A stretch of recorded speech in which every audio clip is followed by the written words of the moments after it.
Glitter Gang, happy Thursday. It's 9 o'clock. You're watching Kathryn Scraps Live, and we are here for decorating the page element that goes on the back of the album. So what would be on the back cover of the album. So what I'm going to do now is, it's also book club, so we will be discussing a man called Uva as well as we go. And I am first just going to start by putting some pattern paper on these edges because they're a little bit on the thicker side. And I just want something that's kind of a brighter orange.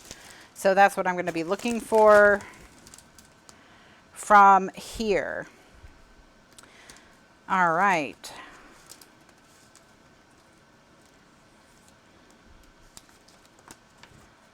And I might just use this polka dot one.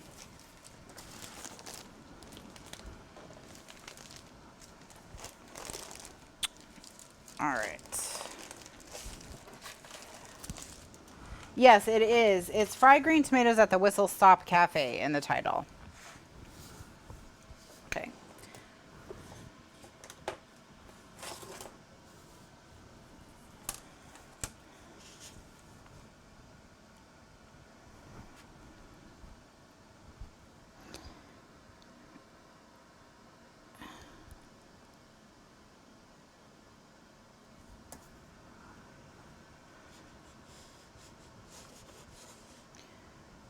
Yeah, I mean, I want everyone to be able to enjoy the book club books, so let's just, we're just going to make that swap. No big deal. I mean, it's no big deal to make the swap. It's a big deal. Need to be a little more careful, I think.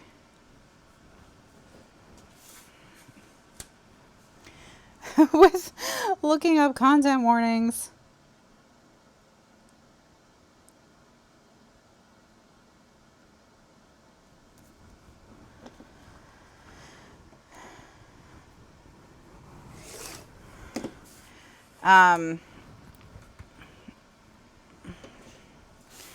There are books with more serious subject matter that we could discuss in 2021 if you want to keep book club going next year. But we just would want to make sure that that's what everyone wants to do. Because, like, for example, I don't want to pick, let's say we pick a historical fiction about World War II. The World War II, there's a lot there that could be extremely upsetting to any number of people, So, like, not everyone wants to read about World War II or, that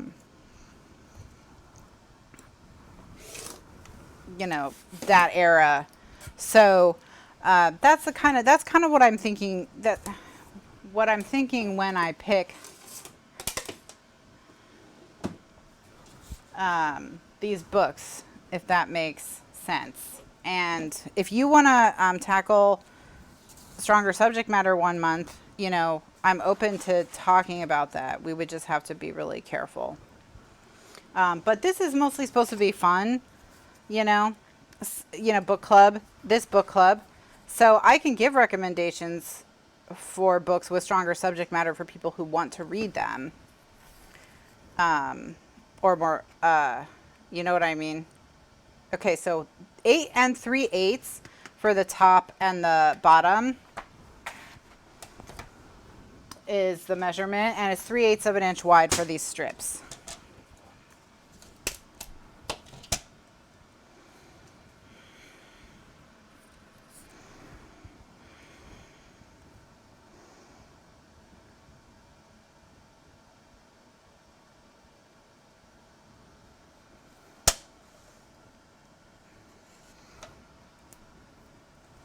So we need 2 that are 8 3/8 to go on the top and the bottom.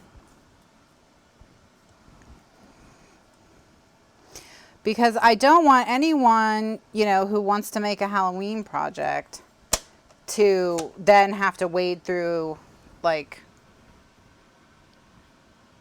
A discussion like that. Would it be too much trouble for you to put books you read and like and recommend on our Facebook group somewhere? Sure. How about at the end of the year, I'll give you my top 10 once I know what they are. I'm working on ranking all the books I read this year so far.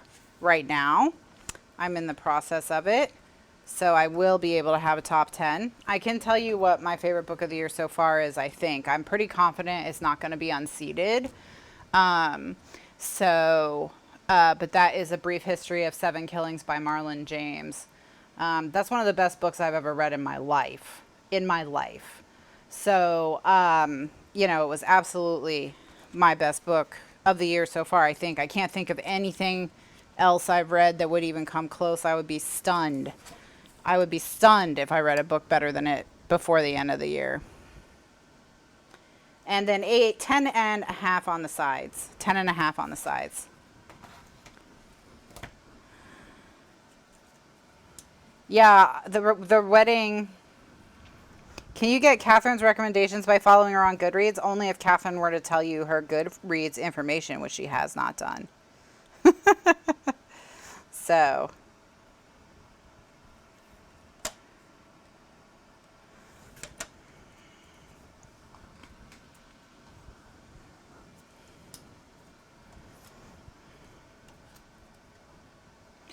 Yeah, The Wedding Date was one that I gave that one a 3 because I had just read 2 books, romances right before it that I disliked way, way, way more.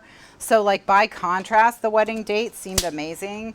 So like under other circumstances, I might not have given it a 3, but there really wasn't. I just like hated the dude. Like I couldn't stand the main guy. Which is hard. It makes it hard to enjoy a romance novel if you don't like the dude. So,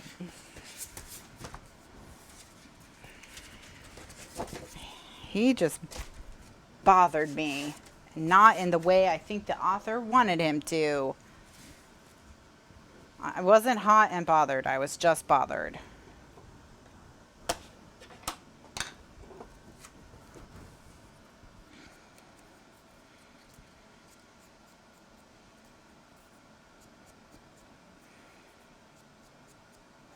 Some books are, which is why I do an end of the year ratings review where I review all the ratings I have given over the course of the year to see if after some time and distance I will change the rating.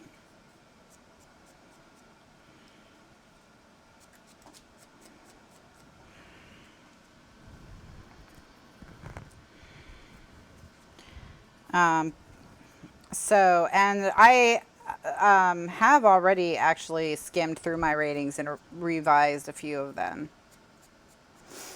So, but yeah, the best book I read by far was A Brief History of Seven Killings by Marlon James. Content warnings for everything for that book. Racism, homophobia, violence of all kinds, violence against women, violence against men, drug violence, drug use. There's a lot in that book, but so you got to just be aware going in. The title is It's a Brief History of Seven Killings. It is about 7 killings. What the book does is it uses the attempted assassination of Bob Marley before the Smile for Jamaica concert as a framing device to discuss the intersections of like poverty and violence and drugs and racism and colonialism in Jamaica and the Jamaican diaspora in the United States. The author is Jamaican. And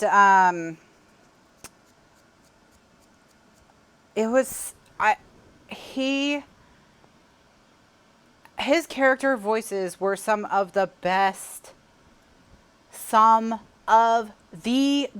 character voices I have ever read in my life. the book, most of the characters are Jamaican. Most of them speak in Jamaican patois, meaning the book is written in Jamaican patois, and varying different types. So like there's one character who doesn't like anyone to speak it around him. And the way he talks is different than everyone else, you know, and the way people talk when they're around him is different than the way they talk around other people. It's so consistent and it's so good. It's amazing. There's over 70 characters in the book and you have no trouble telling them apart. The book is kind of tough to get into because you have to get used to the language. But you can figure it out. I mean, you can figure it out.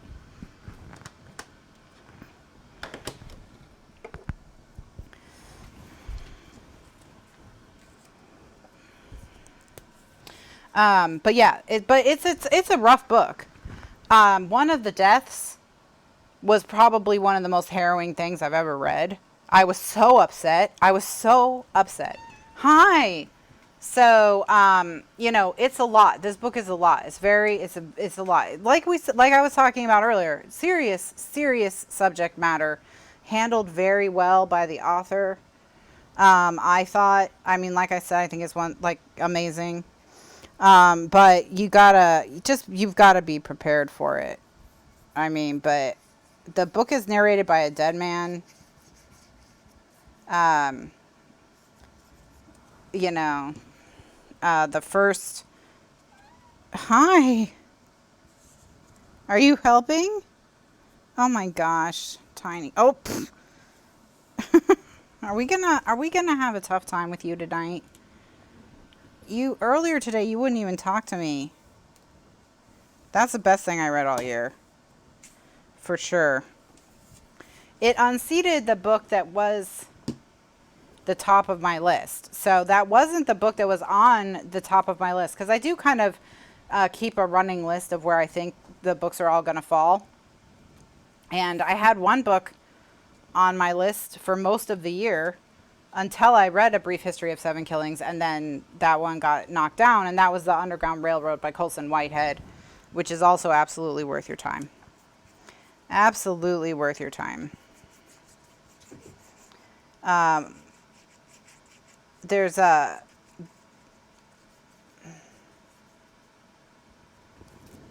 book contest going on now called The Super Rooster, which is the Tournament of Books is a book contest. And what they've done is which is bracket style, like you know, like the basketball, the March Madness, right? And they finally have it's been running long enough that they have had enough winners that they can do a bracket that's all past winners.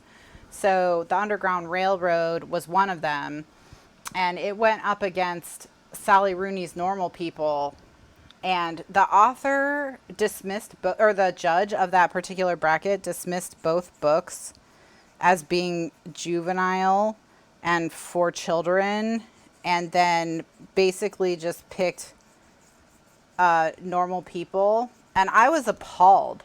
I mean, I was just appalled. Like, I could not believe that anyone would think that book was, A Gentleman in Moscow is an excellent book too. Martin Amis or Ami.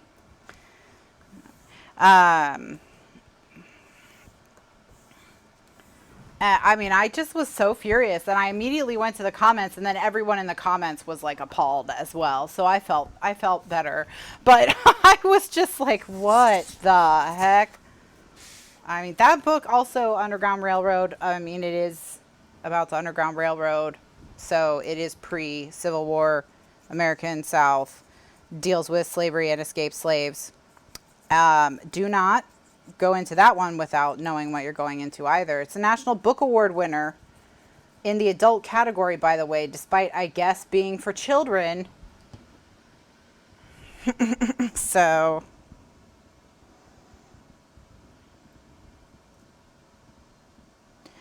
The brief history of 7 killings, I think Priya asked, would you be able to understand it if you didn't know anything about the history? Like, do you mean of like colonialism in Jamaica and the Jamaican history after colonialism, Priya? I did stop the book partway through to research everyone because a lot of the characters are real people.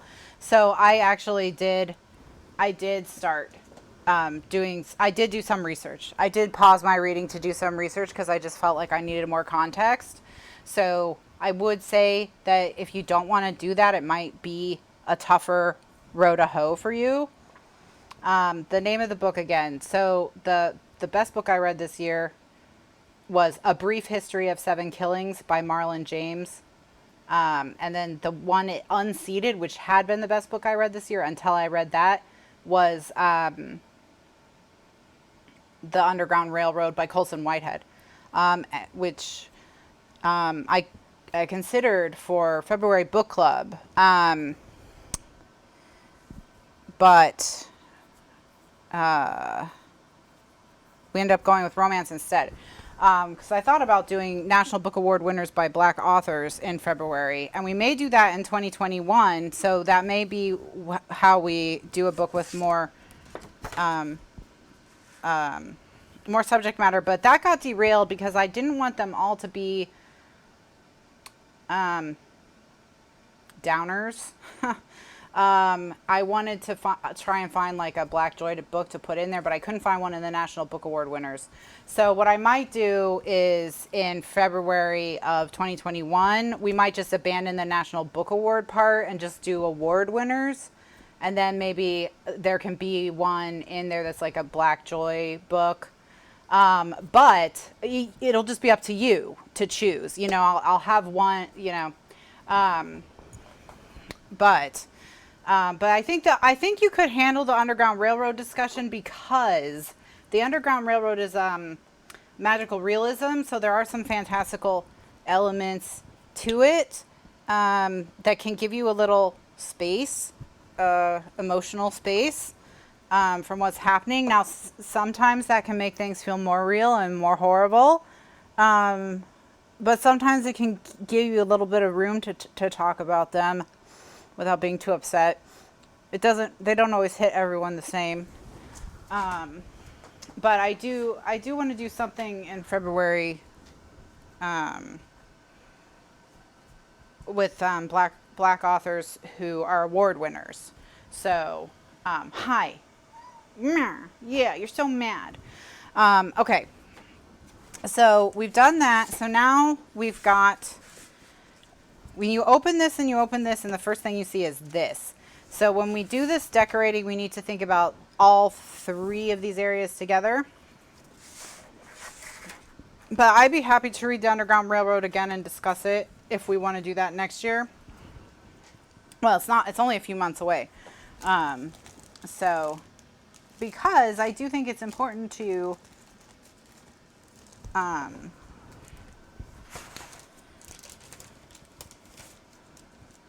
read books that are challenging, you know, sometimes. But I think one of the things that Colson Whitehead did in the Underground Railroad that's so brilliant, I mean, just really brilliant, which is why I was so appalled by this judge in this contest, is what he did is he made the Underground Railroad, he made it a real railroad underground that stops in different states. And each state represents a different period of Black history in America. So, like, for example, the first stop is South Carolina. And South Carolina represents benevolent racism and medical experimentation. So what that is there are metaphors for things that happen to the characters while they're in South Carolina that are metaphors for, like, the Tuskegee experiments, and for the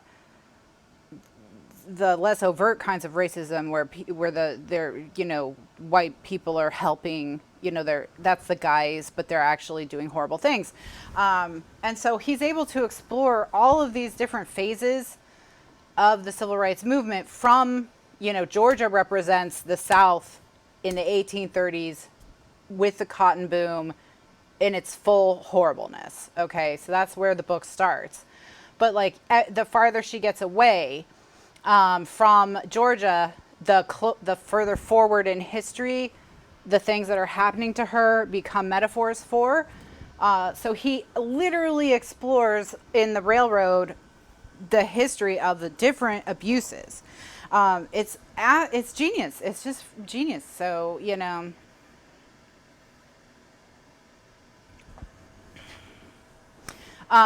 So like, and it's, you know, yeah. I recommend it, but just know what you're getting in for, because you're not getting in for a book about slavery and escaping slavery. You're getting in for a book about like the entire history of like the abuses of Black Americans. So, you know, again, just be mentally prepared, but it's worth a read. All right, I'm done. I'm not going to talk about it anymore. so someone can tell Gretchen she's in the clear. So, okay. So now we're going to do, these are going to have photo mats on them, vertical though, portrait.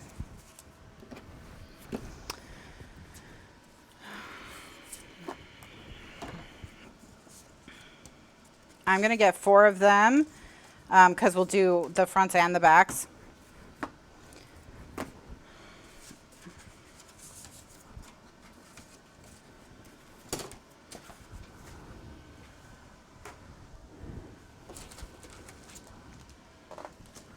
And I'm going to put tape on these. So.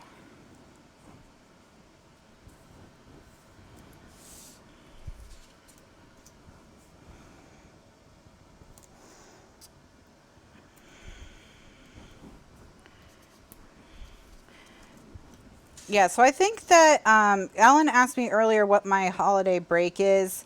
And I think what I'm going to do is I'm going to take the week of Thanksgiving off, obviously, you know, and then I'm going to take the last 2 weeks of December off and come back in January, beginning of January. I think that's what we'll do for the show. So that's why we'll have our book club on the 17th.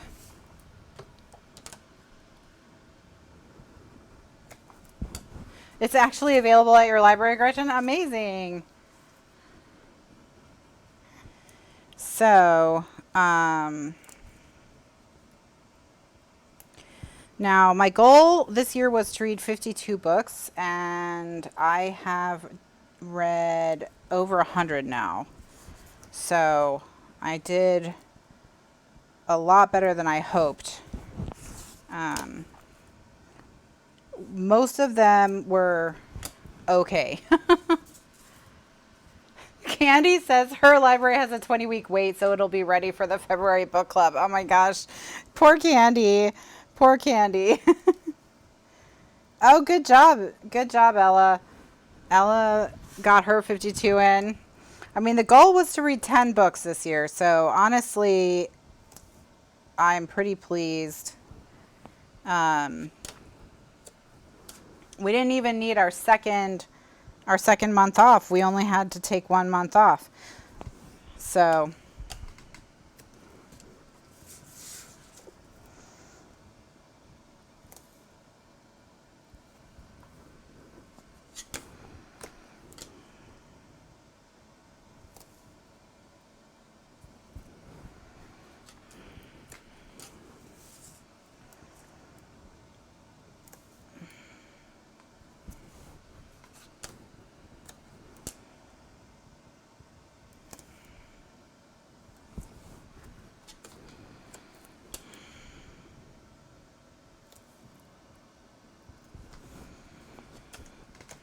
So I'm happy.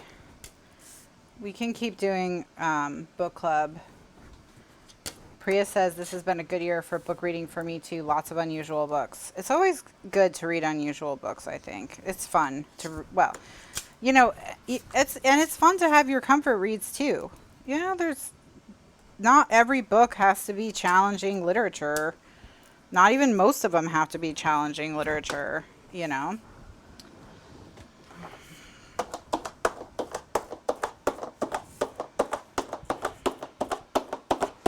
You know, you're not going to read Gravity's Rainbow every year.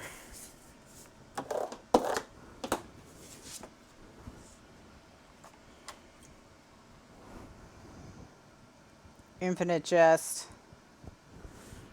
What are some other books on that level? Ulysses. I can't imagine reading Ulysses. Like, I don't know what would have to happen to me to read Ulysses.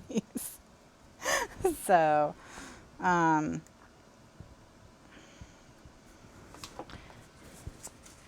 want to read, for as far as challenging books for the rest of the year. The biggest hurdle I have on my book list for the rest of the year is Shadow Country by Peter Matheson. That one's that one's 1,000 pages, looming looming over me. That's the only book on my list to read for before the end of the year. Yeah, taking a college course where you have to read it.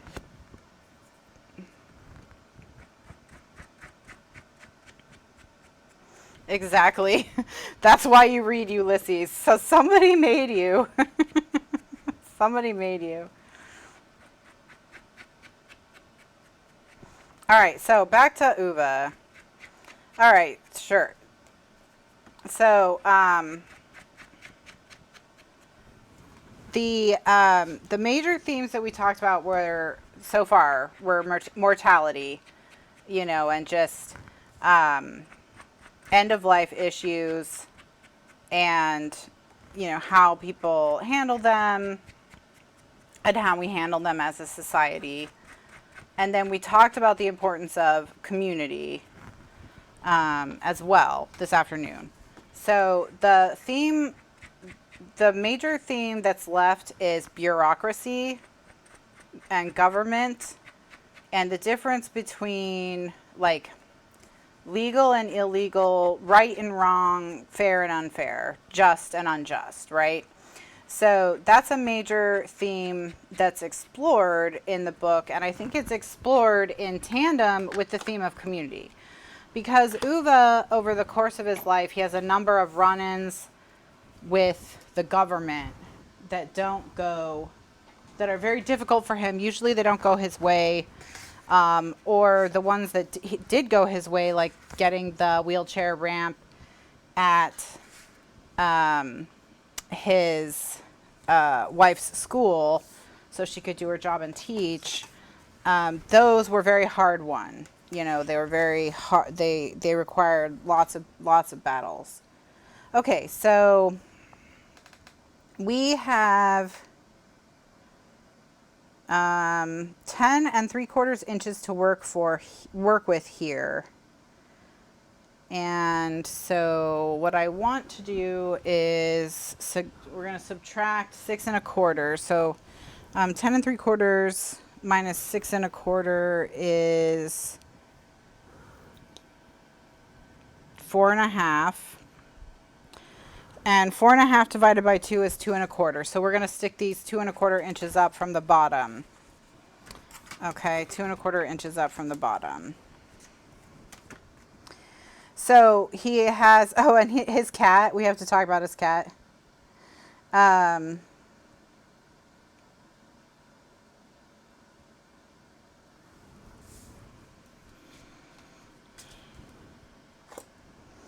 That's true. We do have to talk about his cat. One of the more important characters in the book. So, he is most successful in fighting the government when he has a community. And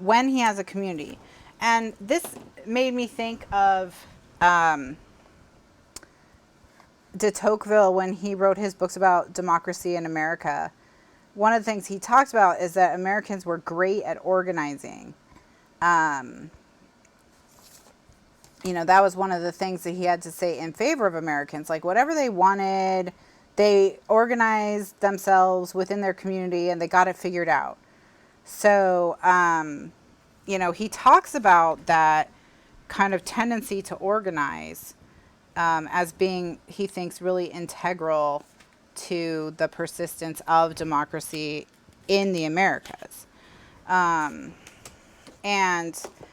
know, thinking about just on a micro level what Uwe is dealing with his corrupt local official, and of course local officials can be extraordinarily corrupt, and they are getting more and more corrupt as newspapers are dying, and journalism is struggling, because usually who pays attention to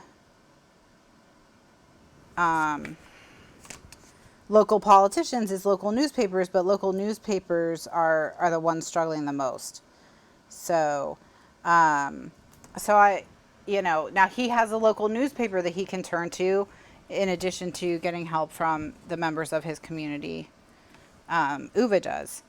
But it is something that, you know, to be wary of and to be aware of is that we have sort of lost this knack in a lot of ways for organizing. You know, there's a lot of just, you know, why isn't this fixed? Why isn't that fixed? You know, someone should do something. The whole someone should do something.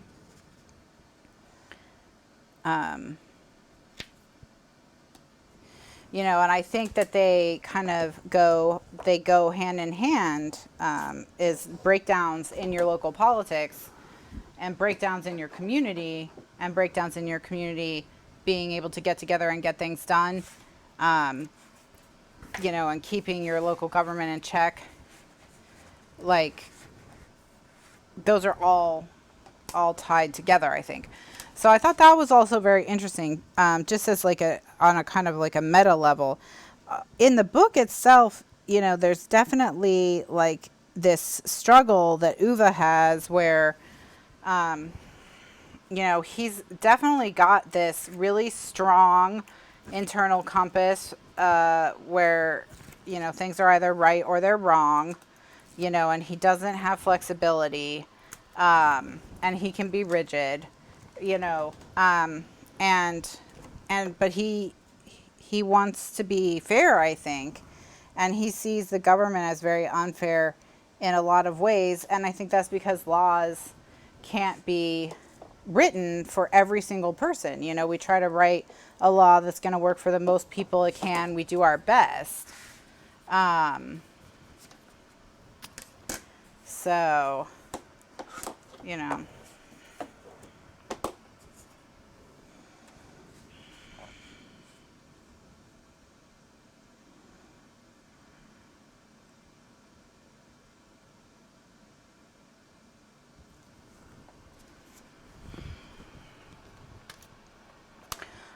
But the law isn't always, you know, you don't always get justice from the law.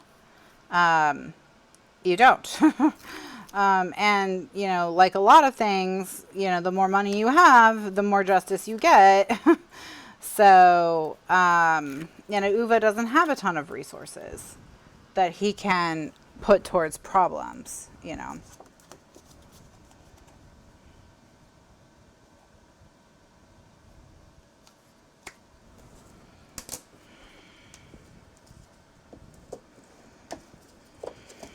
All right, so we've got our, so this will open and we'll have our photos here.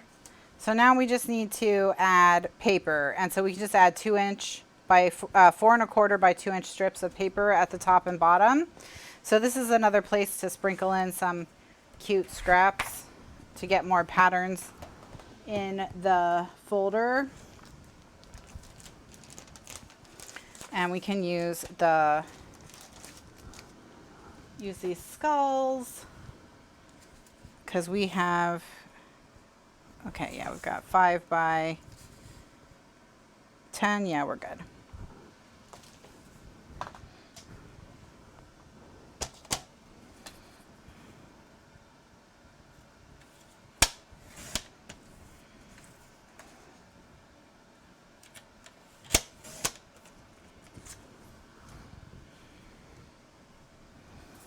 So, I definitely did think that a lot of his, and then how it was, you know, that his wife would sometimes help him see the other side of a situation, you know, and that was part of why he struggled after her passing, because, you know, she had been kind of a mitigator for his moral compass or whatever.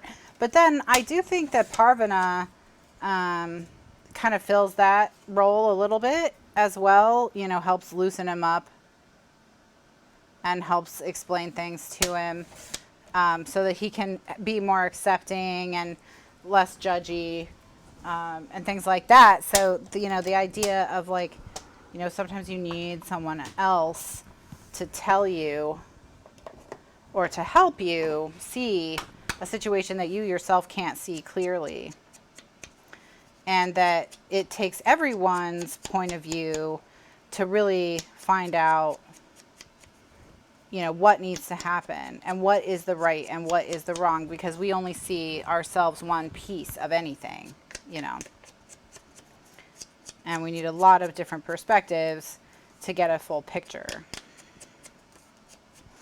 And I thought that Bachman did that very well. And I liked that, you know, they were victorious. I think the book would have just been such a downer if they weren't. It would have been horrible.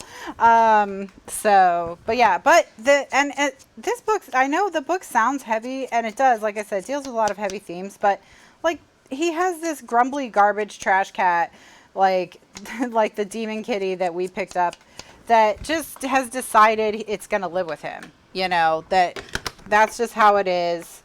Because he rescues it from a snowdrift, and then it's just, after that, it's his cat, which is kind of how you get a cat.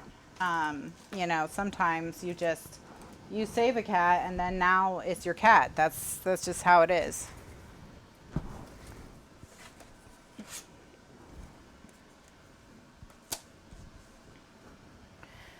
Yeah, she never asked. Like, she would just say, you have to drive us to the hospital, you know, or whatever. Or you need to go across the street and fix the whatever. I forget what she needed help with. Maybe that was the radiators. Yeah, she just told him what he needed to do, you know. And he just did do it, you know, because he liked to have tasks, you know. He liked to have tasks. Cats do adopt you, yes. You know, they just decide who they're gonna live with, you know, and that's that. Right now I have Tiny Cat on the floor. She's in her loaf position. She's in a kitty loaf. But the cat is cute in the book, and it helps. And then, you know, he eventually forges relationships with their daughters, the next door neighbor's daughters.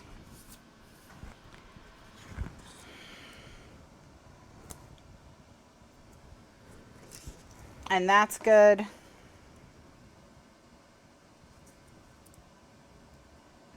You know, and he does have a full sort of family in the end. And there's definitely a focus on found family, and how, you know, there are two kinds of family you can have. You can have your biological family, your family of your blood, but sometimes that doesn't always work out or isn't enough. And so then you can build a family as well in your community, which he does, which is what he does. And he has other people that he helps who are having trouble with their families. And, you know, that message is very strong as well. But yeah, there's definitely very comedic elements. You know, the cat is funny. All the people that just annoy him constantly, you know.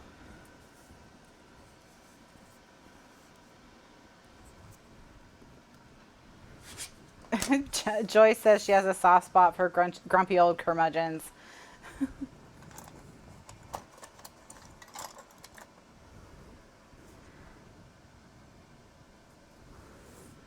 Yeah, I mean, he definitely does grow on you.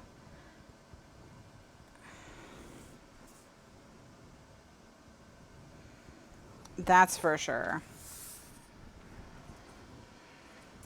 But yeah, I did like the exploration of justice and how difficult justice can be to attain.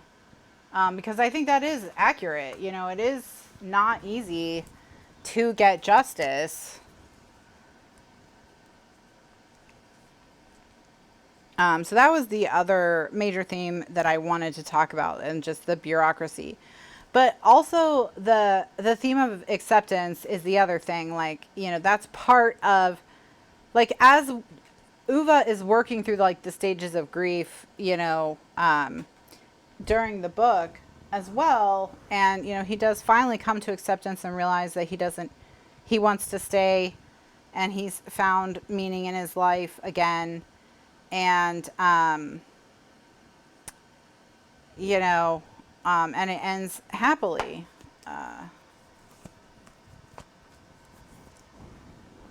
So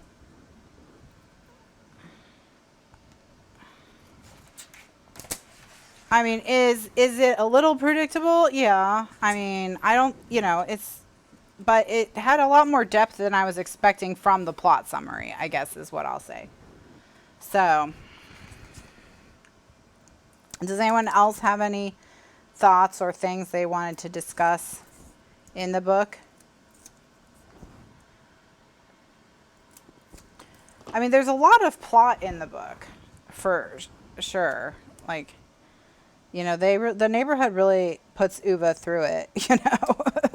He has to run a ton of errands.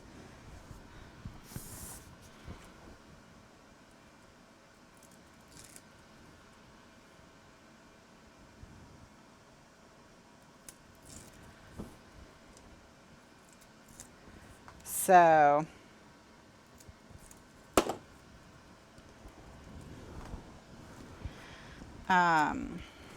but yeah, it was good. I liked it. What'd I give it? 4 stars probably. The relationship he forms with the kids is great. All the kids, not just the neighbor kids, but like the kid with the bicycle who's trying to get a girlfriend, and the kid from the coffee shop, and the like computer nerd who he originally doesn't have a lot of time for, but grows to really love. I mean, he's probably an adult. So is the kid from the coffee shop, probably. I probably shouldn't be calling some of these kids. But, like, the 2 kids that are the daughters of his next door neighbor, they're funny because they are also not respecting personal space at all. So, yeah, it is probably perspective, Bev, because he thinks of everyone as kids. He thinks of them all. No. It's because he thinks of them as kids, and he's the point of view character. It's not because I'm old. It's not because I am old. No.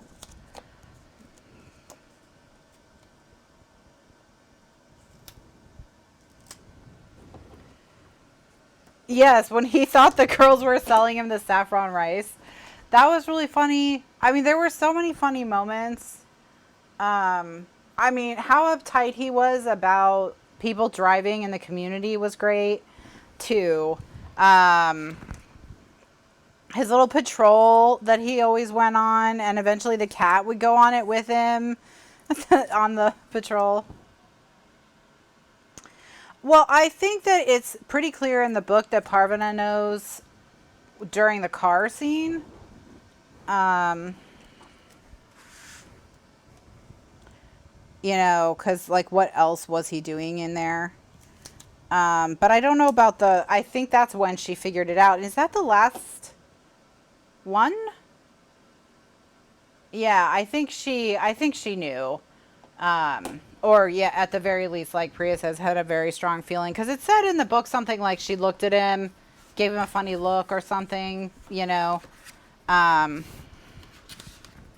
Okay, so now we're gonna add some stuff here.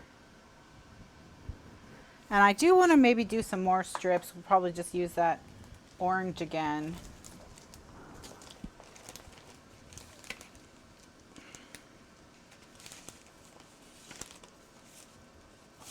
I'm going to go ahead and use this.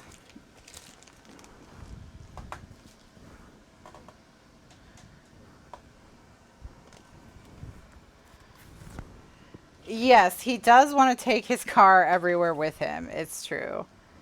All right.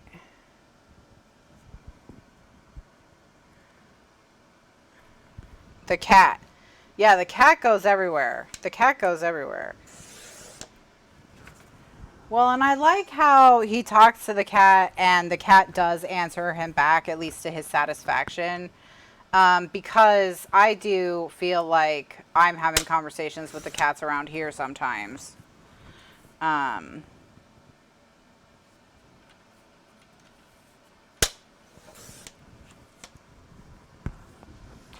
So, which I think is just maybe me going slowly nuts, but who knows. Hi, Tiny Cat. Hi. How are you? Yeah? Okay. But yeah, he would take the cat in the car with him and stuff too, right? So, I'm becoming a true cat lady. Ah! Oh no!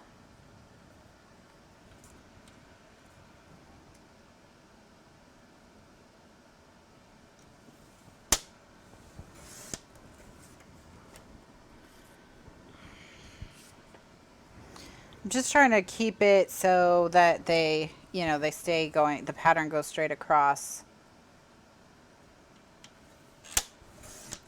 and straight down. So I want to keep them like grouped together as best I can.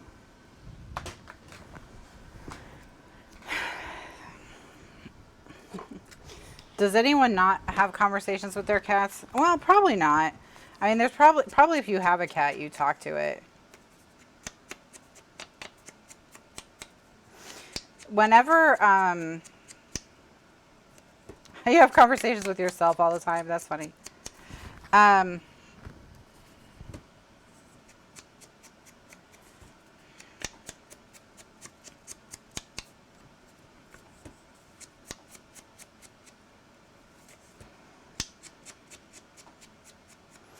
But just different stuff, like he didn't like coffee unless it was instant. He thought it was weird, right? That was one of his things.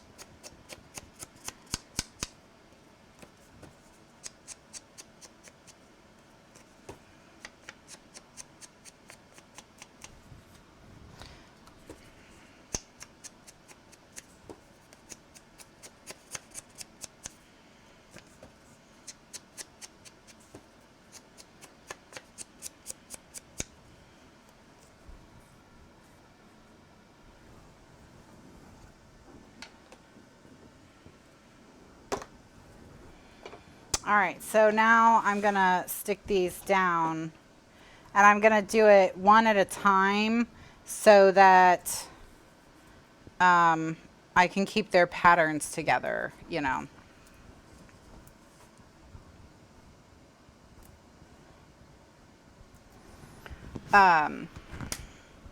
So I thought that Bachman included a lot of really great details to kind of like bring the world to life.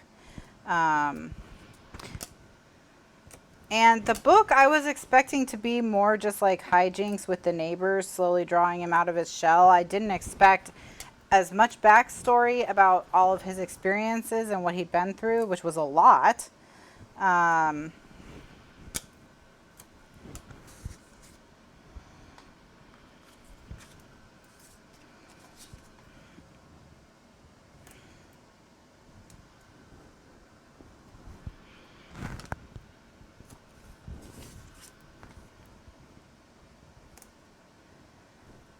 You know, he had a lot of trauma from his life.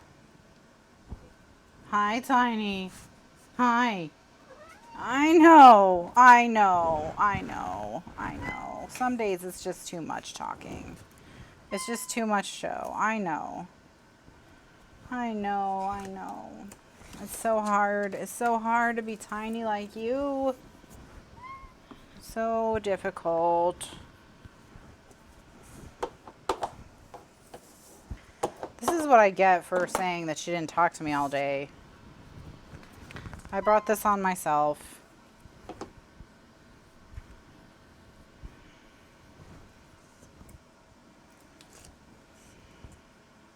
Okay, don't bite this, please. It's very sharp. Stop it.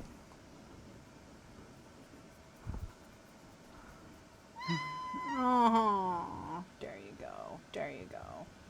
There you go. Yeah.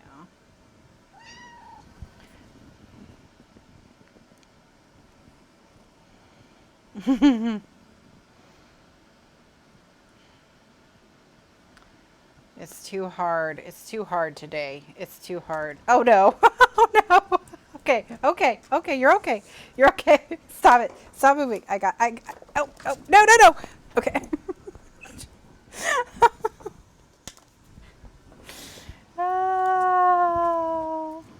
Well, that problem is now solved because now she's furious and downstairs. So.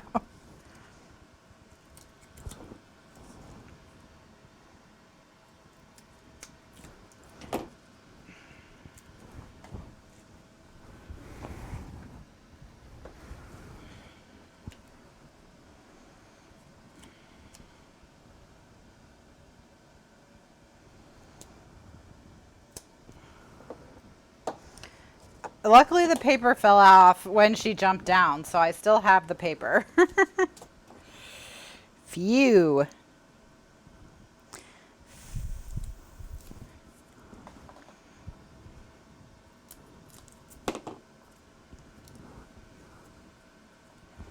Is that like having toilet paper stuck to your shoe?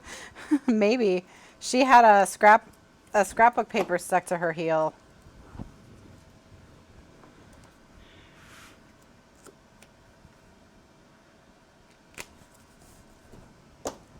Okay. So now we'll do these two.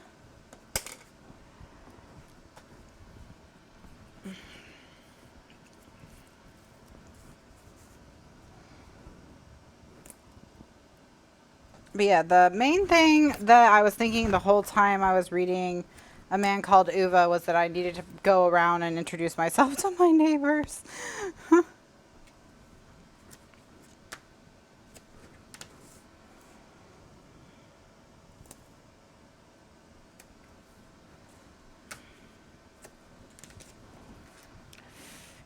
Because I might need to take down the government, you know, and I'm going to need reinforcements.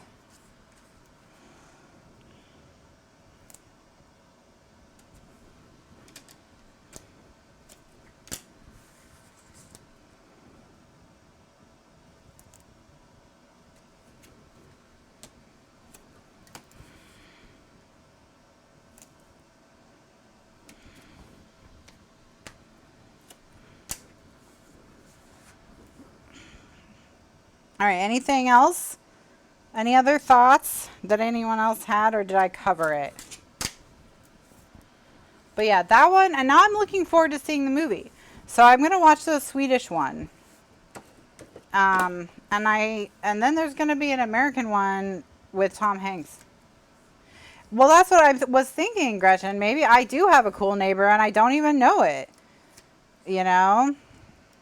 I talked about it with Mr. Lifeguard, and he said, because we have the corner house, so we have this whole, like, I don't know if it's actually our, you know, the land of this house, or if it's like a community area or whatever, but there's this whole big, like, curved section of ground off to the side of our house. So like this house has like a bigger yard than any other house.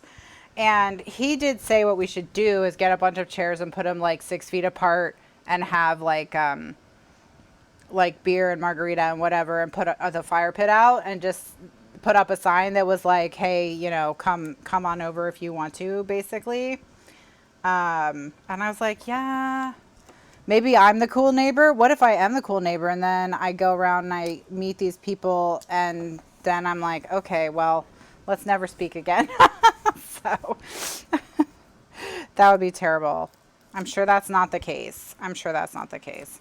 I have met the neighbor who we have our backyard touches their backyard because Kitty escaped into their yard, and their yard has a fence and it was locked, and we didn't want to climb in their yard and like freak him out. So to get Kitty, so I had to go to the front door and knock forever because people don't answer the door. And when they finally realized like I was not going away, they came out and they let me in, and they were very nice and very helpful. So, you know, they seemed great, but that was the extent of our interaction.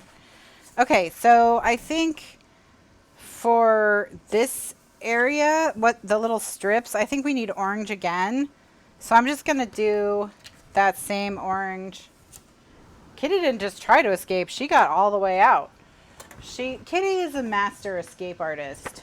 Kitty is a master escape artist.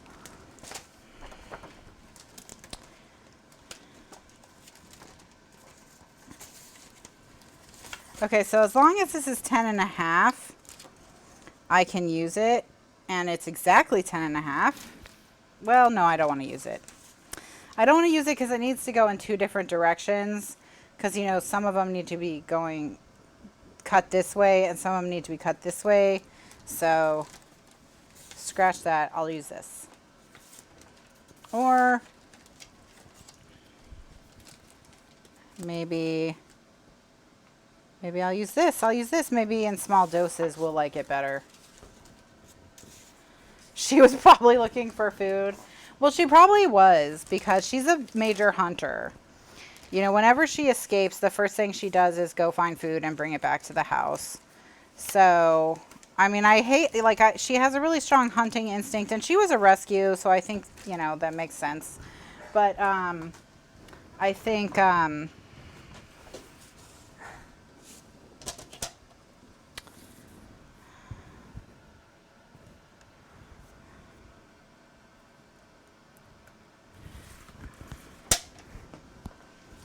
you know, I think the poor little thing just wants to be outside.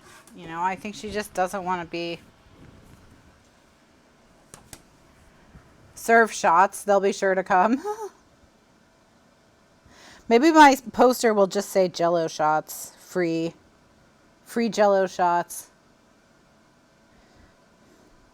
Then they'll know we're the fun neighbors. Or they'll call the cops. One of the two. One of the two will happen.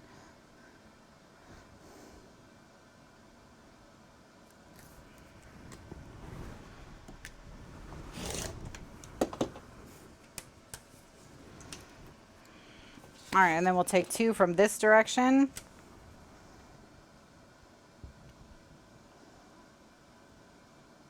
Because it is a directional pattern.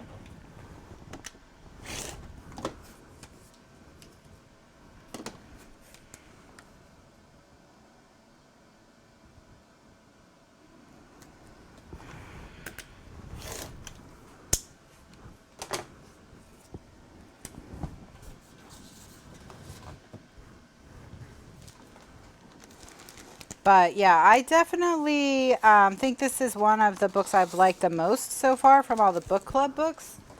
If I had to rank the book club books, this would probably be near the top. Well, I would have to card them because there are a lot of teenagers in our neighborhood. And I'm at the point now where I really can't tell the difference between like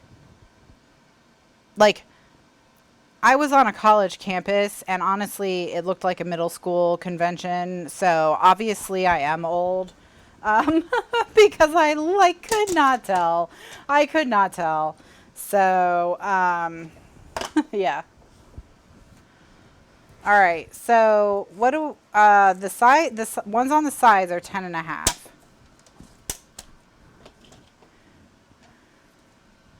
I remember that. So.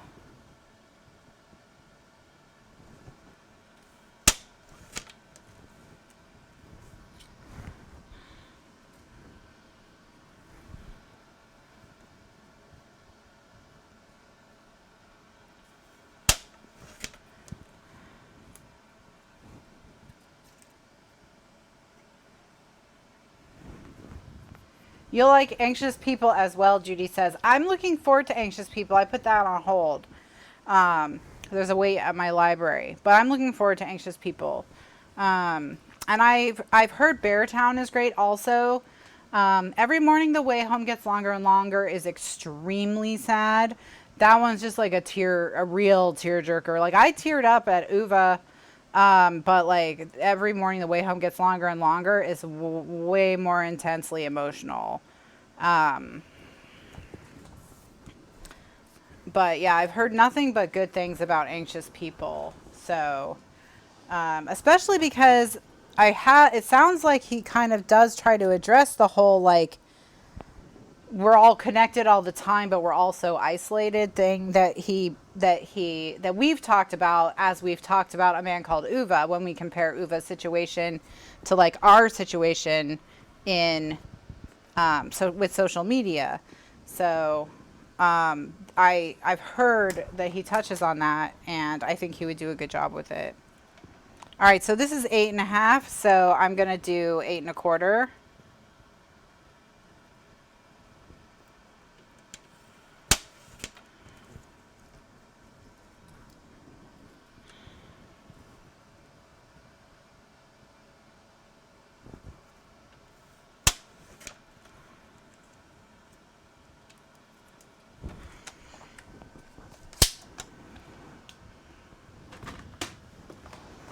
Okay, so Gretchen says, I hate that I'm old enough to be the parent on a college campus. Same. Wait, am I? Yeah, I am. Yeah, definitely. I could be the parent of a college graduate, technically. But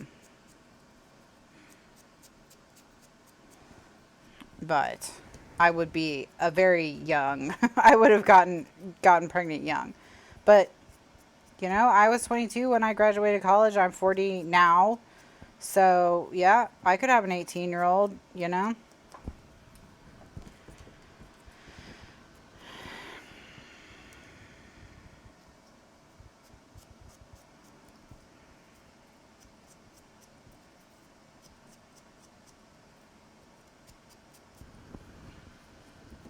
Try being the grandparent. Well, it's so funny because my mom was 40 when she had my brother. And the whole time she was pregnant with him, all we heard was, you know, when he's in college, when he graduates college, I'm going to be however old, 62, and everyone's going to think I'm his grandmother. Guess what? No one thought she was his grandmother. Like, that never happened. So, everyone knew she was his mom. So, your youngest grandchild just turned 20. So you're experienced. You have a lot of leveling up you've done in the game of life.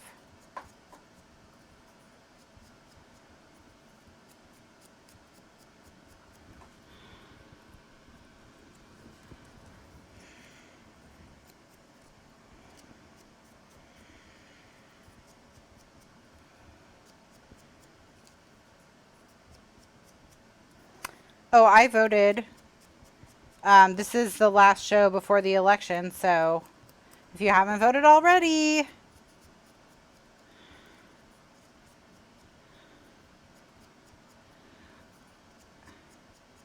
go vote.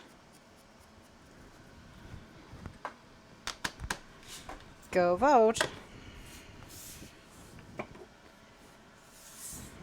My voting experience was very annoying and unpleasant. So that was cool.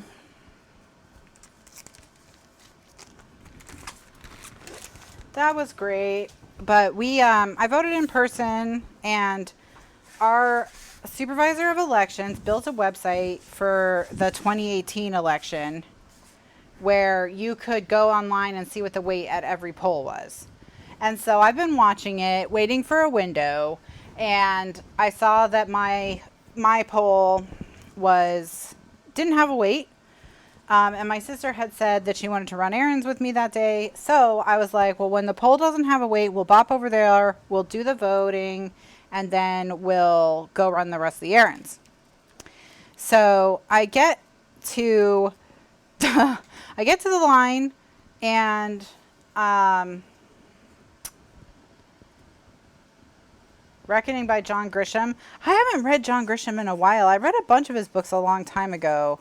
I mean, a long time ago. I don't know. I guess it was like 20 years, 15, 20 years ago. So yeah, it was more like, okay, let's not talk about it.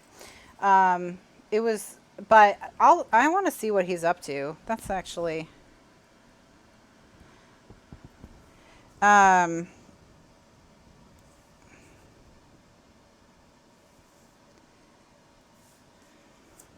but so I get there, I get in line. The little sign outside the door says it's 15 minutes. Seems legit. And then I'm there standing there for 12. After I've been there 12 minutes, one person ahead of me has gone in, and there were 6 people ahead of me, now 5. So if you do the math, then you will notice that it doesn't seem like I'm going to be voting in less than 15 minutes.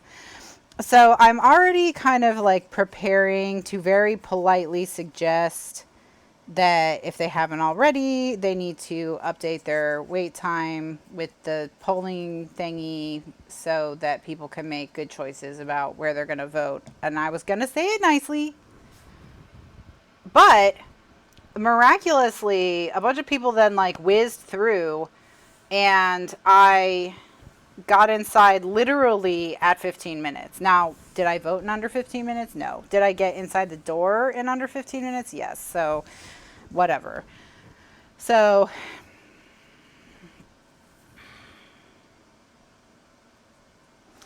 that's when things got weird. So I get in the door, and the woman says, the volunteer, she says, stand on this arrow and don't go to the first window because she's having trouble with her printer. Wait until the second window is available. And I was like, okay, understood, got it. So I'm standing there, and right when the second window is about to become available, the guy who's fixing the ballot printer tells the woman at the first window that it's good to go, and she calls me over, and I just knew that was going to be bad for me. So I get over there, I sign the magic tablet. So the way it works here being Florida, well, here being specifically Hillsborough County, Florida, most Florida is a disaster, as we all know, for elections, Broward. But here what you do is they scan your driver's license, and that pulls up your official signature from the DMV, and then you sign next to it, and if they match, your ballot prints. Okay. So they scan my ID, I sign, it matches, she presses the print button, and immediately on the ballot printer, we have an alarm going off, we have flashing lights, and we do not have a ballot printing out. So I was like, I just knew this was going to happen. So the guy is still there. So, oops, I got a gross glue spot. The guy's still there, and he says, "Oh, no, don't worry, it's fine. It's fine." He said, and he very confidently presses a button, and nothing happens. Beeping is still happening. Lights are still flashing. Nothing is printing. And we were all like, yeah, he's definitely got it. He's definitely got it. So that was one of the more confident button presses I've ever seen in my life. So now they decide that the best course of action is to have me stand there while he attempts to fix the printer again so that it will print my ballot. So while I'm standing there, the woman at the second window sees 3 people, 3 people who were behind me in line get to go vote. And I was like, honestly, why? Why is this happening to me? So finally, after 3 people have gone through, the woman at the first window is like, and the guy's like opening new parts now. He has no idea what's going on. It's very obvious. He has no idea how to fix it. So, so at that point, she's like, okay. She's like, I don't think you should have to wait anymore. And I'm like, no kidding. So she says that I'll be the next person to go to the next window, but I'm not done yet because I now have to go through some process because the computer thought that it printed my ballot. The state voting computer thought it printed my ballot. So then we had to fill out a spoiled ballot form, which, by the way, I mean, it wasn't spoiled. We never saw it. I mean, I guess the printer ate it, but whatever. So then we have to fill out this spoiled ballot form. But the woman in the second window can't find the spoiled ballot form, and the woman in the first window, who knows where they are, is dealing with the printer. So she just says, have her write her name on this piece of paper, and we'll figure it out later. We'll figure it out later. So I was like, that sounds very legitimate.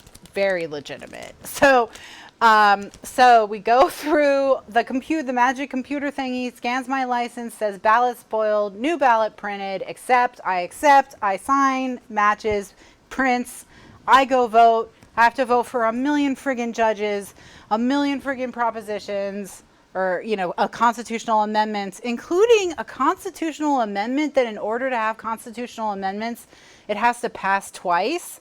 And I was like, are we kidding? Are we kidding with this? Who even suggested this? Why? What is the point? Like, it's just, that was very annoying. I was like, is this like a no backsies? Are you sure? Are you really, really sure? Are you positive? Are you positive? But like, are you sure though? Are you sure you want to vote that way? Like, come on. I'm not going to answer the same questions over and over again. I already have to answer them a million times until you get the answer you want. So, yeah. Well, it's funny because I was like, someone's salty. Someone's very salty about something. I don't know what, but one of the amendments from last year has someone very salty. So, okay, so I think what I'm going to do, because we have enough of this for one and we have enough of this for one, is I'm going to put this and then this stripe and then this pumpkin, okay? And then on this side, I'm going to reverse the order. All right? So that's what we'll do. So I was like, yeah, someone's salty about something. So while I was in there, my sister sent me a text asking if I disappeared into a portal to another dimension, to which I responded, I'm currently in the world's worst Narnia. So just like... All right, so we're going to make them 8 1/4 wide.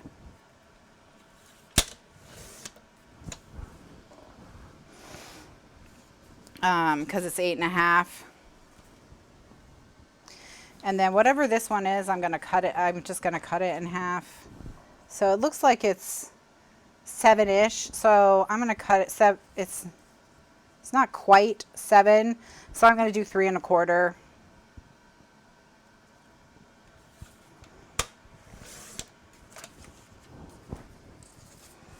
And this one I'll do 1 1/2 inches.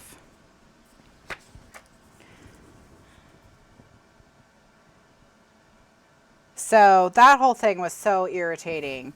And the whole time I was there, I had to look at a giant poster about how Hillsborough County is the first election office to ever win a Sterling Award.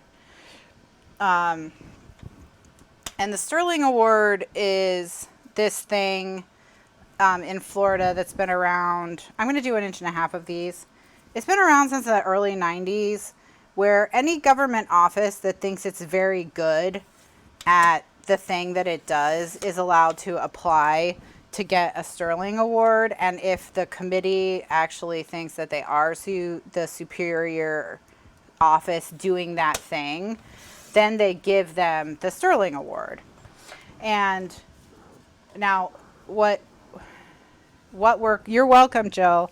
So what they're saying on that poster is that they're the first election office in all of Florida in the history of the Sterling Award to ever get a Sterling Award, which just shows you how bad some of these other offices are. So yeah. Now, I will say, to be fair to my supervisor of elections, this, like, normally it's totally fine. You know, normally I'm impressed with how well they handle everything. And I know it's not their fault that their printer broke.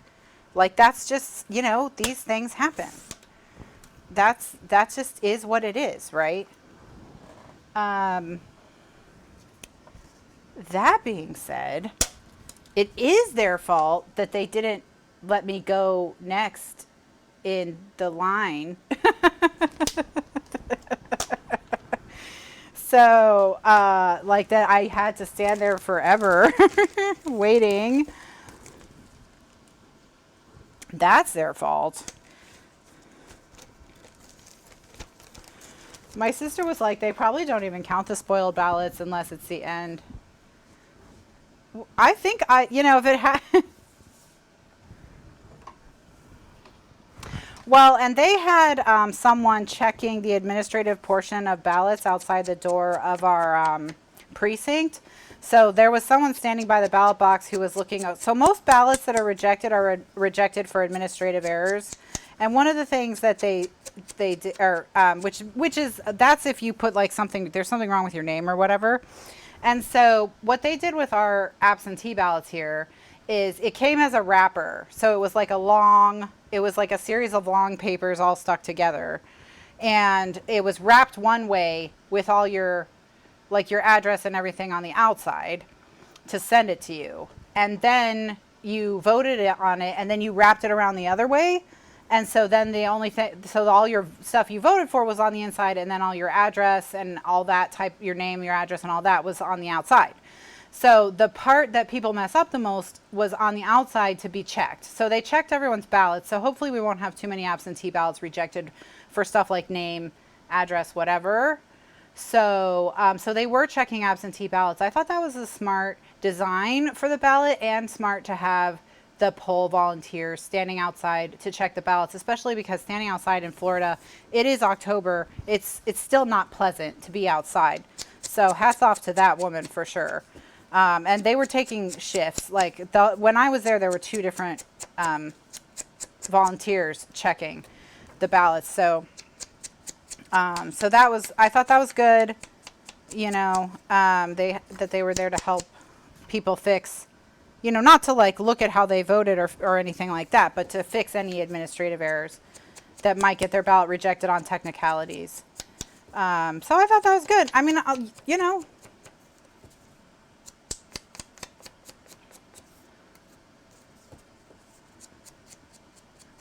when I voted in the primary, it was super simple. It was fabulous. So, you know, this was just a blip, but it was just annoying. It's how, you know, how it is.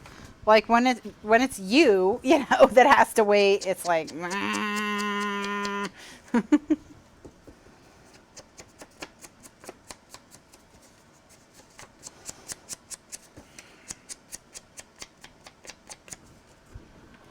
So I've been to Narnia, the adult version, and all it is a polling place where you vote for judges for 3 hours.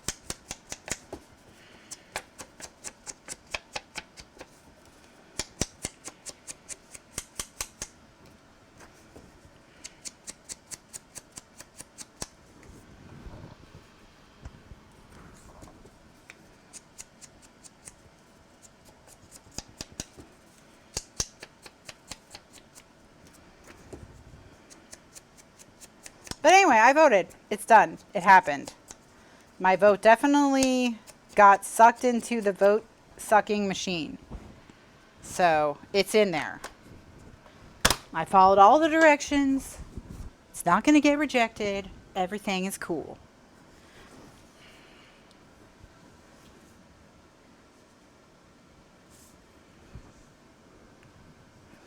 Okay.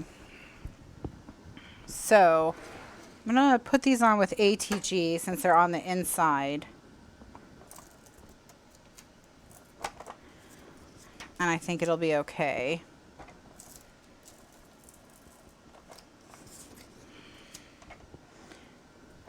But when I got home, Mr. Lifeguard was laughing at me because he voted absentee.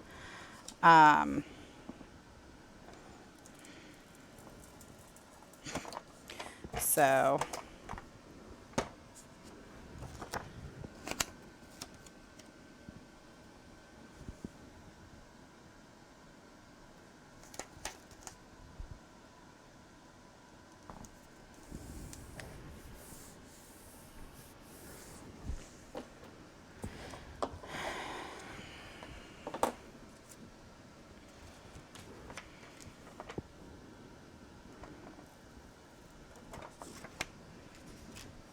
well, we did early voting in March, and when we did early voting in March, we were the only people there. But when we got there, but as we were leaving, some other people came in. We voted a week before the primary. But this was, I mean, because of the holdup with the printer, you know, when I left, the line was all the way down the block. Now, I think they were going to move through it pretty quickly, you know.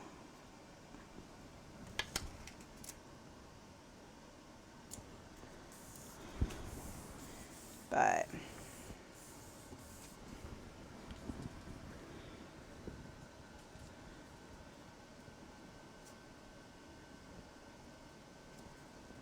okay. So I'm going to measure the roses. That one's exactly 3 1/4, and this one's a little more. So I'm going to cut this down to 3 1/4. Thank you, Donna. I'm so happy with this, how this book is coming together too. And you're welcome for the measurements, Jill, if I didn't say so already. I meant to, but I don't know if I just like in my head said it or if I actually out loud said it. So,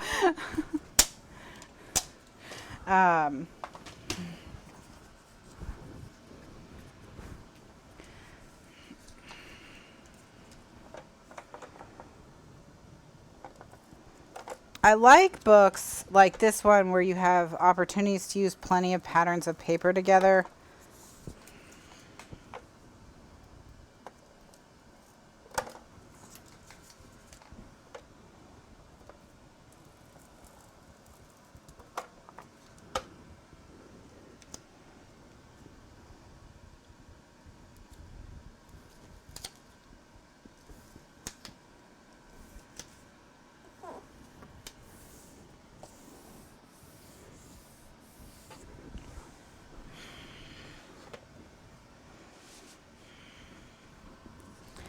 All right.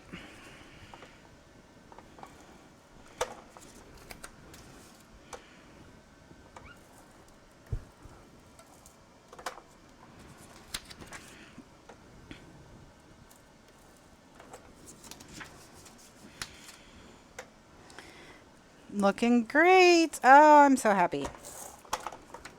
I'm so happy. It's so cute.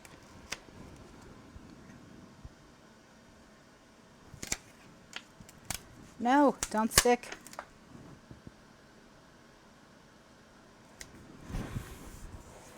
All right, there we go.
So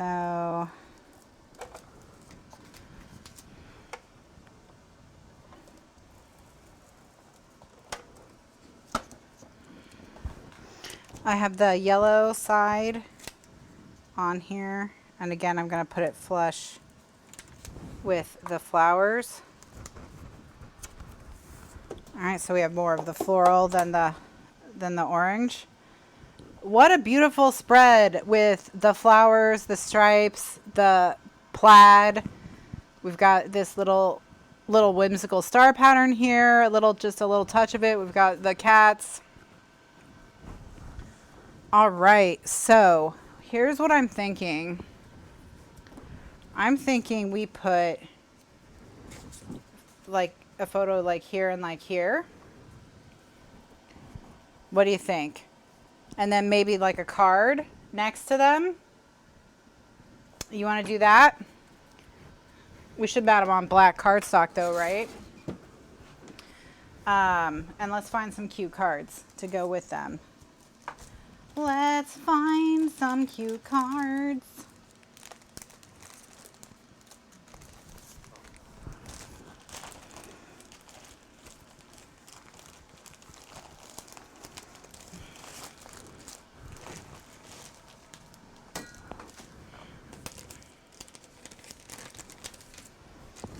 All right, let's see what we've got.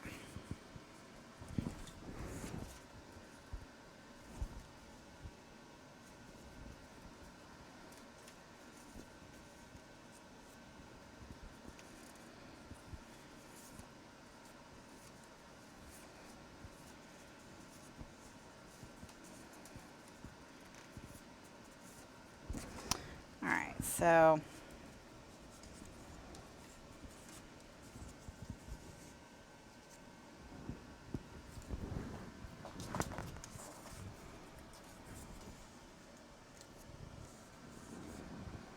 these are going to need, because there's so much pattern, it's kind of tough to find something that works right here. Maybe we use too many patterns. Maybe we use too many patterns.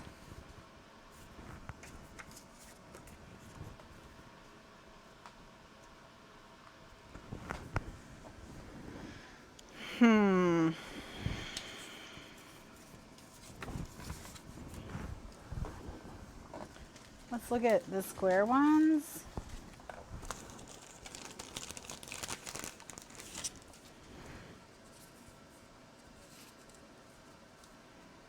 Yeah. It's true that we might need to just mat the cards on black, and that'll be plenty. Oh, journaling spots. Good. Good idea. We haven't had any journaling so far. And we could tuck a 3x4 card under there. Yep. Yep, yep, yep. Good idea.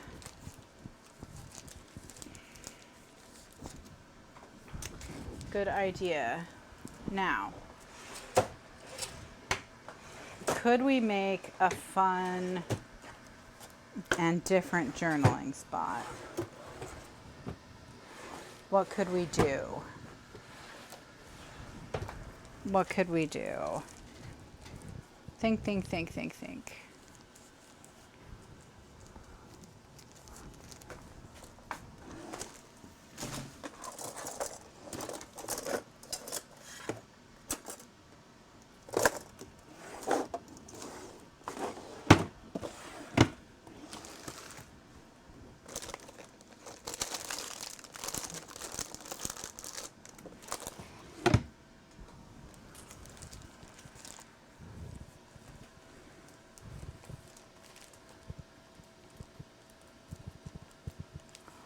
Okay.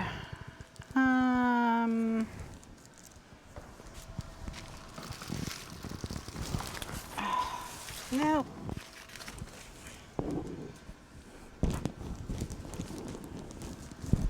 All right.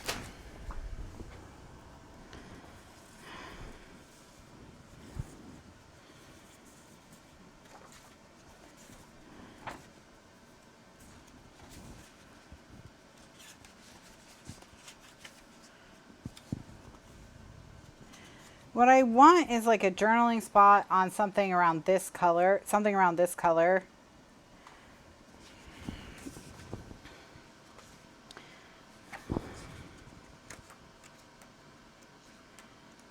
And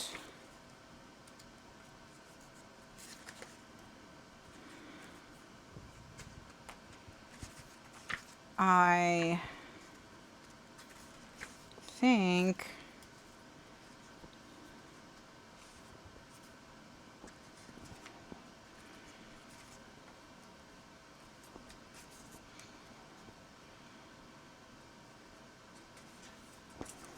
yeah, we definitely need black cardstock. What's a shirt? I don't know. I was just about to say what's a shirt. So I don't know what happened there. I think, I mean, what's a shape we can do? I think that's where I was going. Because we could get journaling basics. Because I'm sure I have a color in journaling basics that will mesh with all of this. I'm going to get the journaling basics box. And let's think about a oh, my lower back was a little unhappy when I stood up just then. Sometimes the way that my problems are on with my right hip is sometimes when I go to stand, my leg just doesn't work. That's always fun. And it just wants to kind of fold up underneath me. That's cool when that happens. All right. So, okay, let's flip through and see what we've got. See, even this card is right. Caught on Film has almost like a Ghost Hunters vibe in this context, kinda, maybe.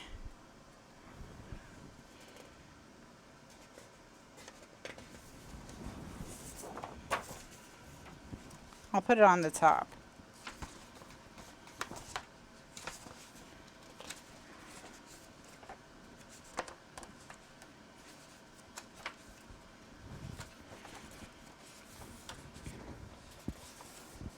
The Punchinella, I kind of like. Maybe this color, that color's a little much.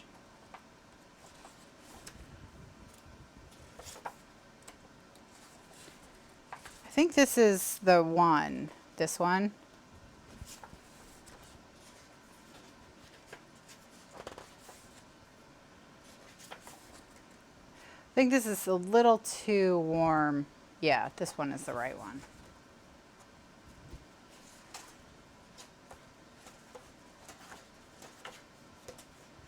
Okay.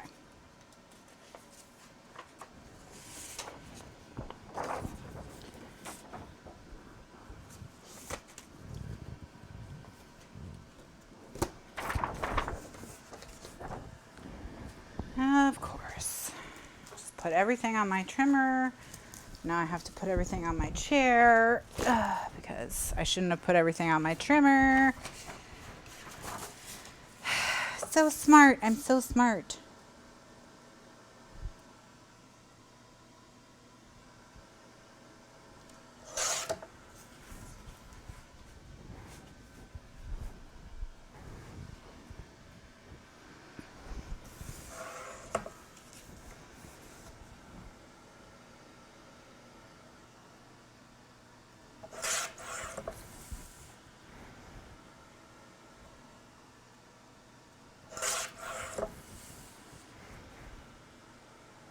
So this is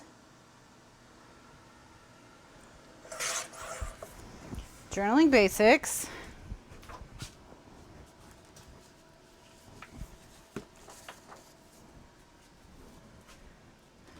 Oh yeah, Airborne. They are even they something. They get injured so much. I mean, it's just really messed up their bodies. It messes up their bodies, all those jumps. Actually, very briefly dated someone who had been airborne until he was discharged because he broke his neck in a jump. But it was, that's when I learned that you can break your neck and like you don't always have to break your spine. Like you don't have to break your spine, or you don't have to have neurological problems for the rest of your life. Oh, depending on how you break your neck. Which surprised me because I thought that was kind of a deal breaker, but turns out no, doesn't have to be.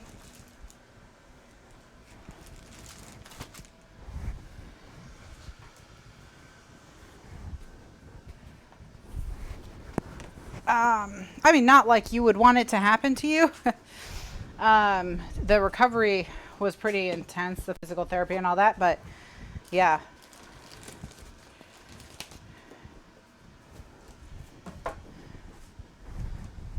Okay, so I think we need to do circles. So we'll do a circle of this on a black circle. That way we kind of don't have so many squares. So we'll make 2 photo mats for these 2, and then we'll make 2 journaling spots for these. So we'll probably do, my biggest circle punch is 2.5. So I'll do the black circle out of the 2.5, and I'll do the journaling spot out of the 2.25. So it has a 1/8 inch all the way around.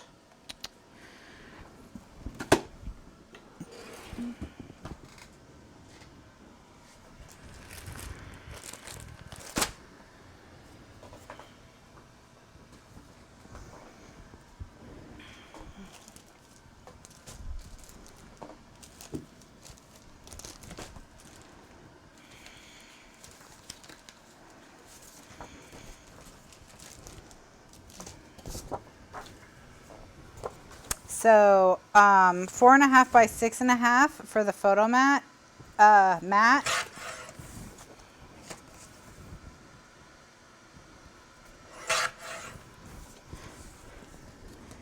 Two of those, and then I'm going to punch the 2.5 out of the middle.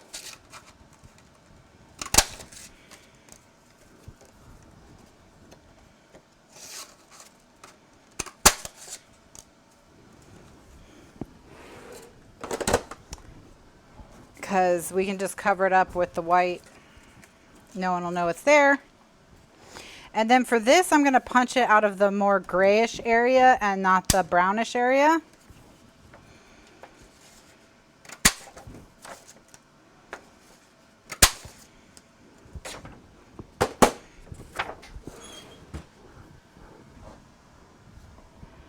Okay.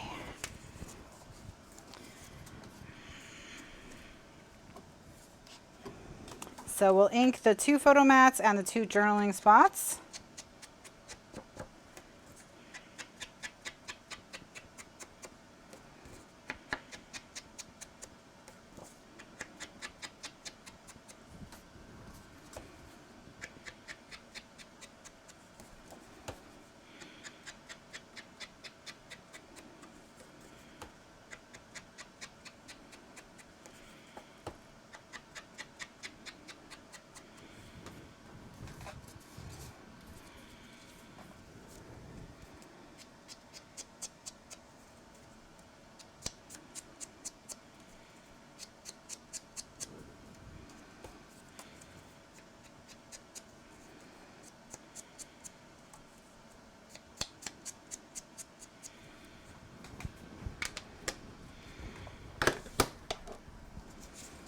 Okay.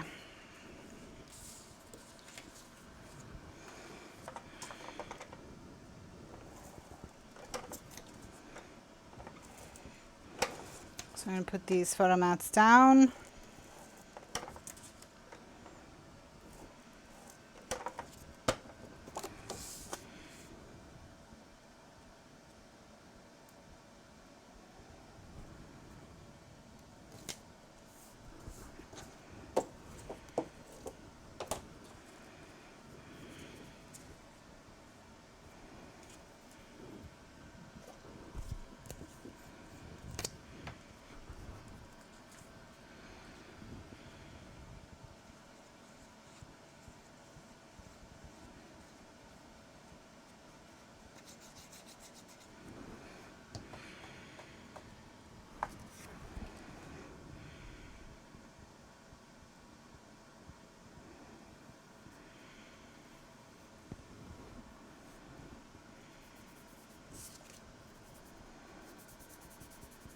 All right, so I'm going to glue those down on the circles.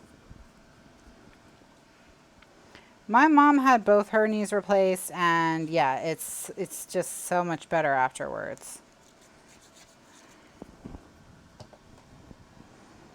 I probably have a knee replacement in my future and a hip replacement probably. Although no one said it to me, but I can kind of feel it, you know. But my left knee is definitely going to be a problem eventually, and my right hip probably will be a problem eventually. But neither of them is anywhere close to bad enough for me to want to be a candidate. And my orthopedic surgeon said, you know, for the knee, he was like, really you need to do, he said, if you can wait till you're after 45, he said, if you can hold out till then, it's going to be best. So, I'm going to try and hold out till I'm after 45. All right. So that's there. And this is here. And then let's find like a little trinket to go here. Maybe some pumpkins or something.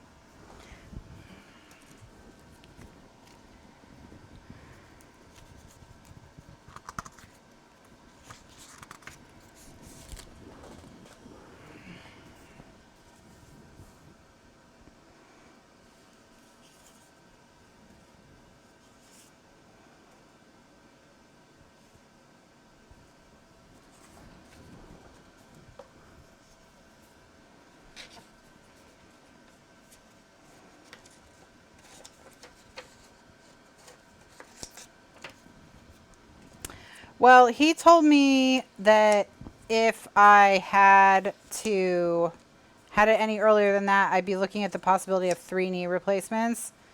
And they really want you to only have 2, which is why he said 45, you can probably, if you hold it out, you can have 2. But when he told me this, I was in my 20s. So that's how bad that knee is. That's how bad that knee is. So he told someone who was 25 to hold out till they were 45. So now I did actually make a lifestyle change that drastically improved how that knee functioned. So I think I bought myself several decades from that. So honestly, I actually don't feel the need for it right now. You know, just every once in a while, you know, hear it grinding and crunching around in there. But, you know, a lot of the times it doesn't bother me at all.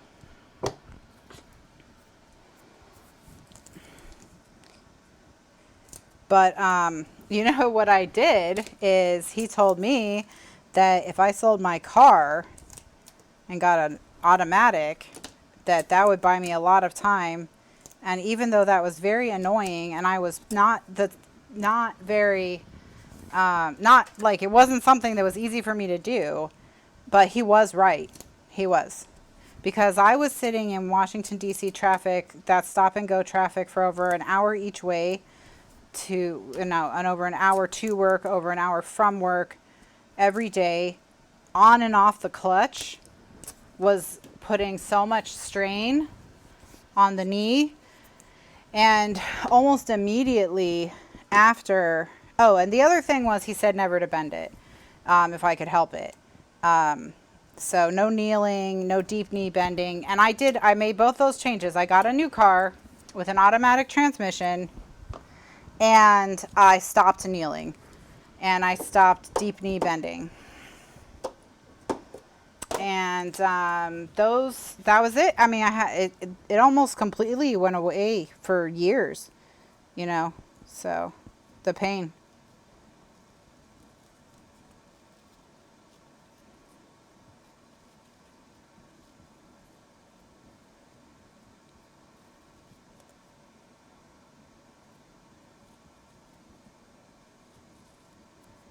So I can kneel on my right knee, you know, if I have to,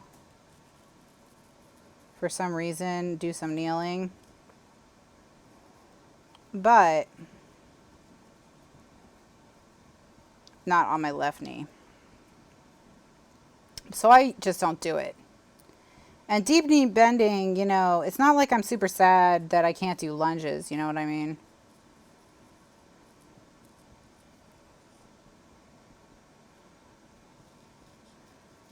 It's like, oh, no more squats. Aww. What am I gonna do? I'm so sad about that.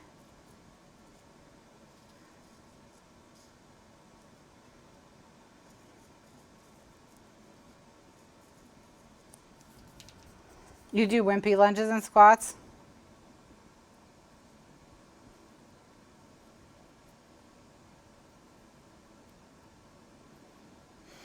I also do wimpy lunges and squats.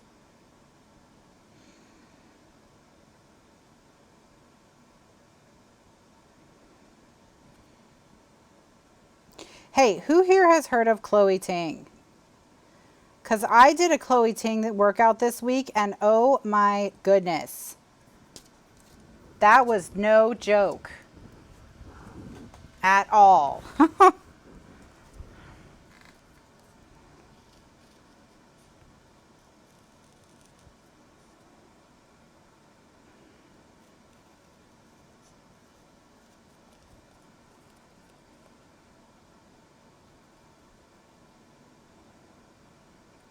Yeah, the clutch knee. The clutch knee. So, you know.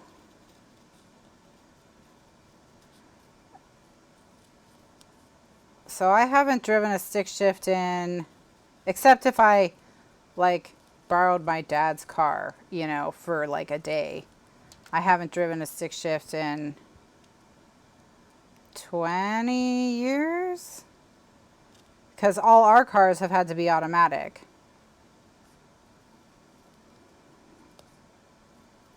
By our, I mean Mr. Lifeguard and I, although we haven't had a new car since 2008, which apparently everyone in my family thinks is weird. But I think they're weird. So there you go. They're all running around talking about my car like it's about to explode. Just like...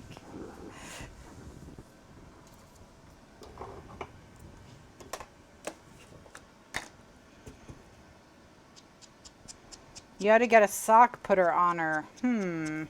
I could use a sock putter on her.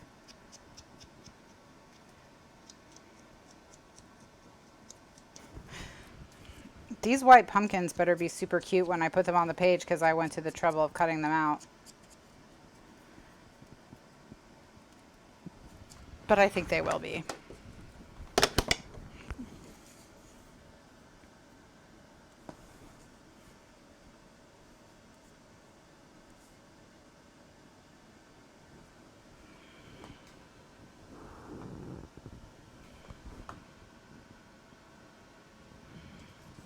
Gretchen, you have 2001 cars. See, I think that's pretty normal. I don't know why everyone in my family thinks I'm weird, but whatever. I actually don't own socks. I mean, I own socks, but I don't wear socks, Candy. So I don't really need a sock putter on her. The only socks I wear with any regularity are my yoga socks, and that's just when I'm working out. So other than that, I don't really wear socks. So your car is 2009? Well, I'm glad I'm in a club with so many sensible people.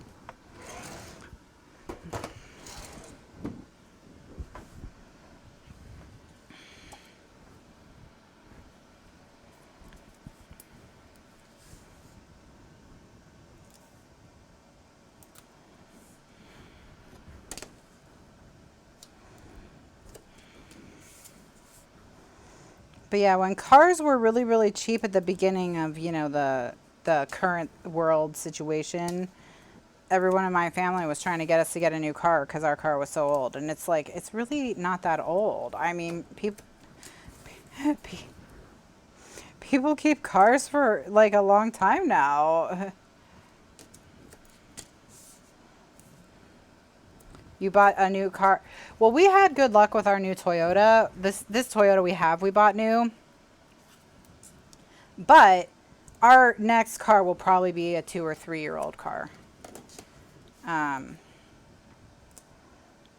Because while it was really, I mean, we've had no problems with it. We've had to replace an O2 sensor, and we had to replace the alternator because the alternator died.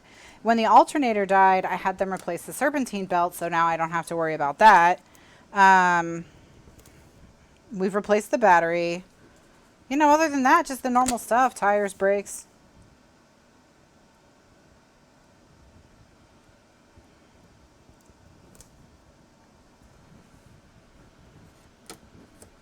You have a 2014 van?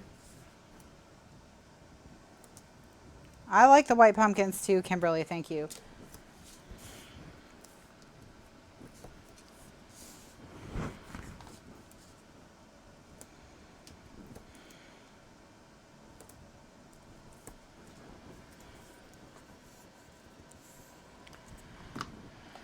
Okay, so everything's taped, and I'm just gonna turn this so I can work with it a little straight. I'm going to do this one on the left actually, and the other one, the top one, on the right. I wonder if I should put the pumpkin in the middle. Nah, I think it's better like this. I mean, it covers up the band, but whatever. Okay.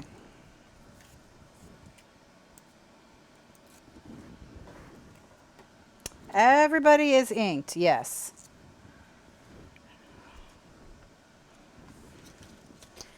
For the first time tonight.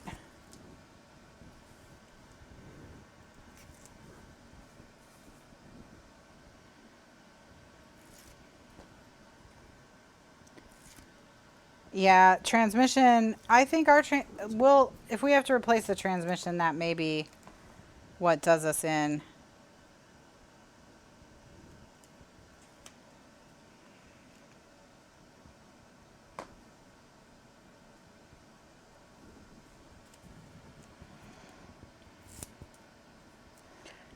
But aside from a transmission or major engine malfunction, it needs new shocks. I mean, we definitely need to spend the money to have the whole suspension tuned up for sure. But we're not going anywhere right now, so we've kind of been ignoring it. Because, you know, it's not that annoying unless you're on the highway for a while. On a long trip.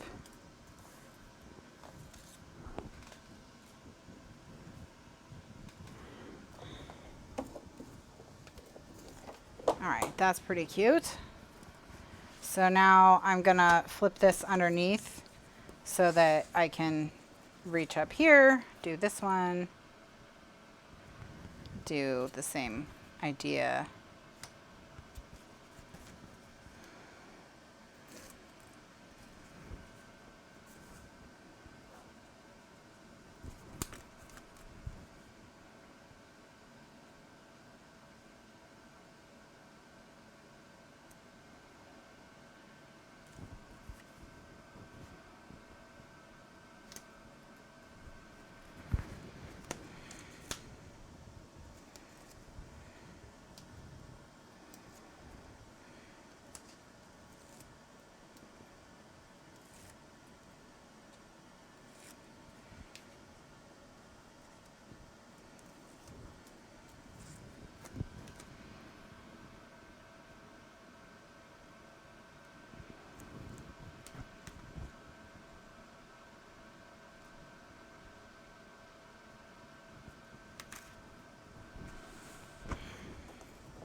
Yeah, don't forget to turn your clocks back on Sunday so we can all have an extra hour of 2020.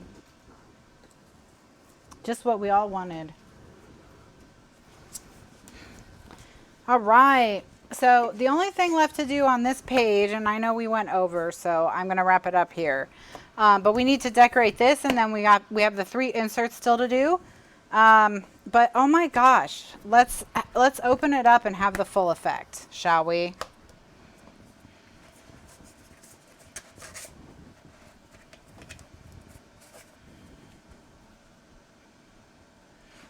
All right. So here it is. This is what it'll look like on the book. And then you'll pull this out and you'll see this.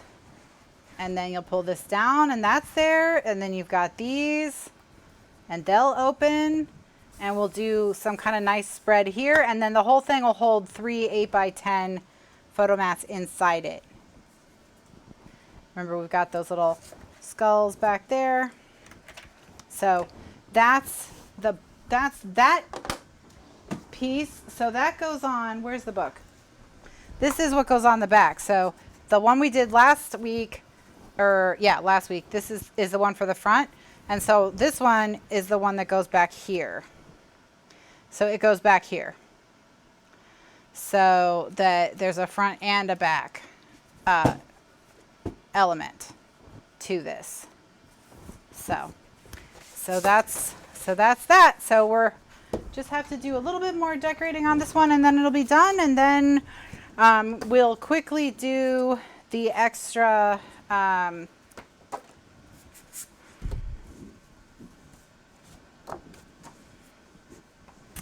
then we'll do just the 2 sides and then the outside will be done and it'll be time to do the inside. Gretchen says, this was supposed to be a quick and easy project, right? Yeah, it was actually, Gretchen. I don't know what happened, but I think that we all know that past Kathryn doesn't do quick. She has problems, right? She has problems. You know, she has problems with editing.